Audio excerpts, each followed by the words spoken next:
Yes, kwa majina naitwa Dr. Taz Genius almaarufu kwenye mitandao ya kijamii. Mimi nashukuru kwanza kwa kuja na kutaka kujua kinachoendelea. Nakumbuka mwaka 2024 mwezi wa 4 mwaka 2024 mwezi wa 4 tarehe 10 kuamkia 11 kuna tukio kubwa lilitokea ambalo lilikuwa likinihusisha na mauaji. Na kumbuka siku hiyo sikuwepo, na bahati nzuri kwangu kuna CCTV camera, sehemu niliyokuwepo kuna CCTV camera, na siwezi kulaumu waandishi kwa sababu ni jambo ambalo walilipokea kwenye tukio kutokana na watu waliotengeneza mazingira ya kunichafua au kuniharibia maisha. Kwa hiyo mahakama ilijiridhisha, na bahati nzuri uchunguzi wa kiserikali ulibaini mimi sihusiki wala sikuwepo. Na kipindi nimetoka nilifuatilia swala langu la mzee wangu kuuliwa katika sehemu ya tukio ambalo mzee wangu alikuwa akizuia wezi wanaopola na kuiba mali, wakamshambulia na kumuua pale pale. Kwa hiyo wanaohusika, nashukuru jambo hili lilichukua muda kweli, kwa sababu kulikuwa na ujanja mwingi, lakini nashukuru jambo hili tumelifuatilia, na shukuru mheshimiwa, nashukuru DPP ambaye wenyewe ili jambo kulifuatilia wameweza kutoa maelekezo lichunguzwe, na bahati nzuri watuhumiwa mmoja akakamatwa, lakini kuna wengine walivyopata taarifa wamekimbia. Lakini kwa maelezo ya mtuhumiwa alinyosha, na swala hili wanatafutwa wengine ili liweze kupelekwa mahakamani. Ile ilikuwa ni njia ya kunichafua au kuniharibia, kwa sababu kwenye mitandao ya kijamii au kwenye riziki pia kuna maadui, na kijana kama mimi nikija kuonyesha ushindani na kukubalika na jamii, basi na maadui pia huwa wanakuwepo. Kwa hiyo mimi nilijua ni changamoto za maisha katika utafutaji au katika mapambano yangu, lakini leo hii niko mbele yenu kuwakanusha. Kama ulisikia ukaambiwa kwamba ninahusika na swala lolote la mauaji, si kweli. Imeji kwa akili ya darasa la 7. Mlinzi unaachia familia yako, unaachia mali zako, alafu pia ni kwako.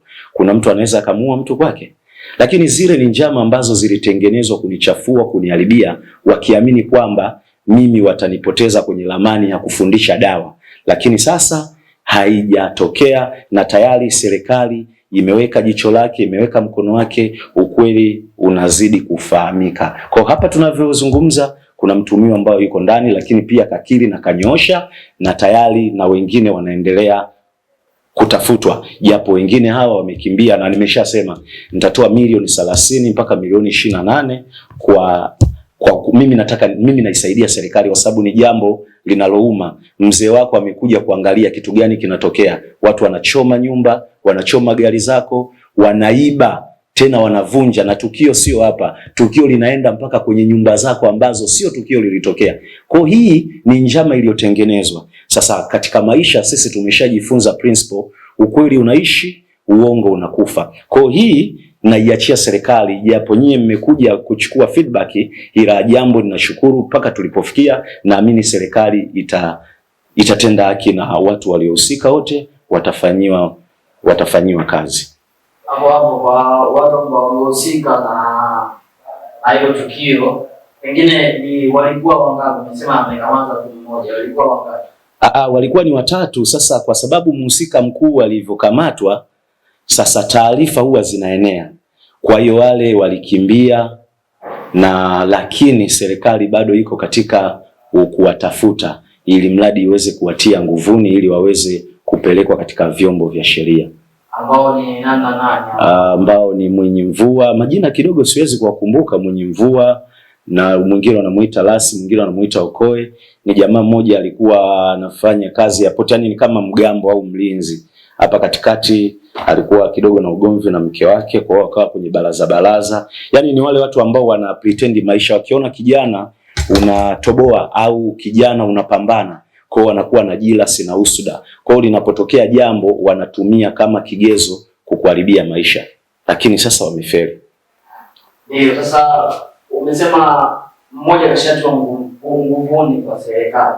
Ndio. Muda gani mpaka sasa hivi ametiwa? Kakamatwa ndani nahisi kama ni wiki moja, na wengine wanatafutwa ili mradi waweze kupelekwa mahakamani, na sheria za nchi sijajua inakuwaje, kama yule atatangulia wengine wakiendelea kutafutwa, ili tunaachia upande wa pili. Sasa hapo kwenye kukamatwa, kesi ilitokea 2024. Miaka miwili nyuma. Sahihi. Mtuhumiwa mmoja kukamatwa 2026. Pengine ilikuwa muda wote ulikuwa unafanyika uchunguzi, ama ilikuwa kitu gani ambacho kinachokwamisha mpaka alikamatwa 2026? Unajua masuala yetu ya kisheria au serikali, tunasema katika jeshi kuna watu ni waaminifu, lakini pia katika jeshi kuna watu si waaminifu. Mimi naona ilikuwa ni ujanja, lakini sasa ule ujanja walitegemea kwamba utapotea. Sasa ujanja huu, kwa sababu mimi yule ni mzee wangu na mimi nina familia, nina ndugu, wakiniona hili jambo sijalitilia maanani, silifuatilii kweli, hata marehemu nitakuwa sijamtendea haki. Kwa hiyo ikabidi nifuatilie, lakini pia kilichokuja kugundulika huko ni kitu ambacho ni cha ajabu. Inakuwaje watuhumiwa mpaka leo wako nje na swala lolote, alafu kesi na muda mrefu? Kiukweli namshukuru sana DPP wa Tanzania na msaidizi wake, walifanya jambo zuri, jambo la haki, kutoa maelekezo kesi hii ichunguzwe. Hii ni kesi ya mauaji, kesi nzito kabisa. Pengine kwenye mfumo ambao uliweka la milioni 28 mpaka milioni 30, ushaishirikisha tayari serikali kusema kwamba mimi najitolea kuweka dau kwa ajili ya yoyote ambaye atakayekamata? Hii ni maamuzi yangu mwenyewe ya kiofisi, kwa sababu ninapenda kusema motisha. Yani serikali ni upande wake, lakini mimi upande wangu ninafanya motisha, lakini pia ni kama riziki, lakini pia ni kama jambo liende kwa haraka, kwa sababu sisi wananchi, hata serikali inawaamini na inategemezi lake ni raia kutoa taarifa. Kwa hiyo ni kama motisha kwa serikali, motisha kwa watu ambao wakiona watoe taarifa kwa serikali iweze kufanya kazi yake. Hapo unaamini haileta madhara, yani kwamba kuna wengine swaliwa tena, yani hivyo haileta madhara? Madhara haiwezi kuleta, kwa sababu tayari taarifa za hawa watu kutafutwa kimya kimya zilikuwepo, lakini tayari unapokuwa umekamatwa walishapata taarifa watu. Kwa hiyo hata kama vipi ni lazima wamekimbia, na na uhakika wamekimbia, kwa sababu wengine na wajua ni jirani hapo kashakimbia. Kwa hiyo hii wanajificha. Kwa hiyo kama wanajificha, kwa mimi nilichokiongea au nilichokitangaza kitaleta motisha kwa wengine, lakini pia jamii inatambua haitakiwi mtu mwenye makosa afanye makosa, na kesi ya mauaji ni kesi kubwa, na hata hili jambo si zuri, ni jambo lililofanywa kwa makusudi, mchana kweupe saa 4. Kwa hiyo hii ni motisha tu kwangu mimi, kwa ajili wale watu waweze kupelekwa katika vyombo vya sheria. Labda kama umeingilia, labda pengine serikali nayo ilikuwa chini huko, umeingilia labda huko. Sasa mimi kama nitakuwa nimeingilia, itabidi nisamewe, au itabidi kuna jambo lifanyike, kwa sababu mimi kama mimi nimesema naisaidia serikali, ninafanya motisha. Hii ni kama sadaka kwangu. Imeji ningesema nakupa hela bure, lakini hapana, nimesema nitatoa kiasi hichi kwa ajili ya kuitolea taarifa. Yani ina maana wanaisaidia serikali katika uchunguzi wao, na serikali inategemea raia wake. Serikali inalitambua hiyo kwamba hao ni watuhumiwa tayari washaidhinishwa, inawatambua, na mpaka ndio maana wanatafutwa, na picha zao zipo na wanatafutwa. Mtu ambaye yani labda imetokea mtu anaona anafikishaje?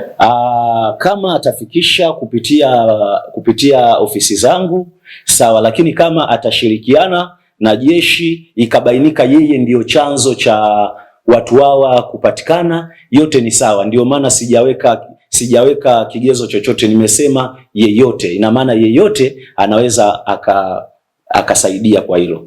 Mawasiliano labda namba za simu zinaonekana, lakini kwa namba yangu private ni 0768212821, lakini pia namba zingine zipo za ofisi, ukipiga ukileta ushirikiano ambazo utaziona hapo, utapewa ushirikiano mzuri na itakuwa ni siri, sio lazima kukuposti wala kukutangaza.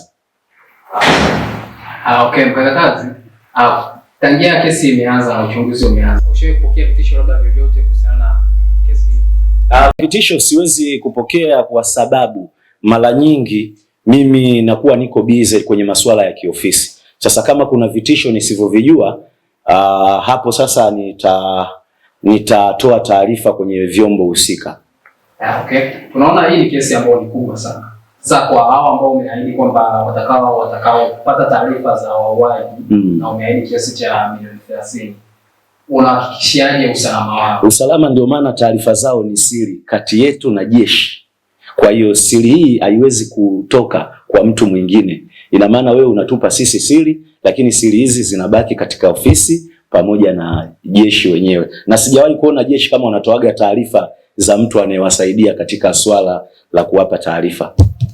Na bado unaamini haki itapatikana? Haki itapatikana kwa sababu tayari vitu viko wazi, watu walikuwepo, na bahati nzuri hata kwenye masuala ya mitandao kuna ushahidi ambao uko wazi. Yaani ushahidi uko wazi, ushahidi hatuwezi kuongelea kwenye media, lakini ushahidi uko wazi. Okay. Unatamani labda wakipatikana ni adhabu gani ambayo wapatie? Adhabu wanapanga mahakama, kwa sababu ni swala liko katika kisheria. Sheria yenyewe mahakama itatoa adhabu kwa mujibu wa sheria. Familia nao pia inasemaje? Familia yangu, swala naangaliwa mimi kwa sababu mzee alikufa katika mazingira yangu, na mimi ndio kijana wao mkubwa, na mimi ndio kwangu alikuwa katika swala langu, nyumba yangu kwangu, na alikuwa ananisaidia mimi. Mimi kama kijana mkubwa ni lazima nihakikishe napambania kupata haki ya mzee. Neno lolote kuhusiana na kesi kwa serikali? Kwa serikali mimi nilikuwa namshukuru kwanza Mama Samia, nashukuru DPP wa mkoa, DPP wa nchi, DPP wa wilaya, wote. Nina imani na vyombo vyote vya usalama, nina imani na mahakama.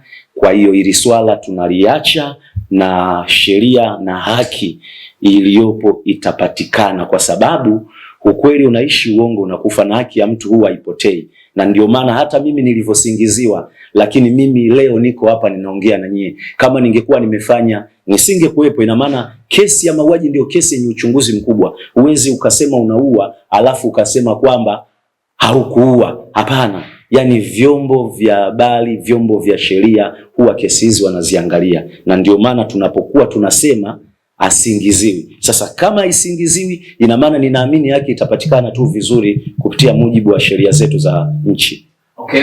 Kuna watu ambao wanatazama na wanasikia kesi kuhusu kesi hiyo ya mauaji ya baba yako. Na unaweza kutuambia baba yako alikuwa ni mtu wa aina gani? Mzee wangu ni baba yangu mzazi, ambaye ni babangu, lakini kama mshikaji wangu. Mambo yangu mengi ya site, unajua mimi ni mtu wa kujenga jenga. Kwa hiyo hata site zangu alikuwa anatembelea, pia alikuwa ni mshauri, pia alikuwa ananisaidia katika masuala mengi sana ya kimaendeleo, kwa sababu mimi kama leo kuna sehemu siwezi kwenda kwa sababu muda unatinga, lakini mzee wangu alikuwa akienda na anaweka vitu sawa. Kwa hiyo lile ni pengo, na hakuna mtu yoyote anaweza akafurahi hata kama mzazi wako alikuwa akusaidii, sawa, aonewe, yani uhai wake uchukuliwe au audhulumiwe uhai wake. Ni kitu kinauma. Imeji ukivaa kiatu changu kikawa chako, utajua nini naongea. Ni kitu gani ambacho unakikumbuka na kinakuumiza zaidi kwenye kumbukumbu zako na babako? Ni mambo mengi sana, siwezi kusema hili wala, lakini ni vitu vingi sana. Okay.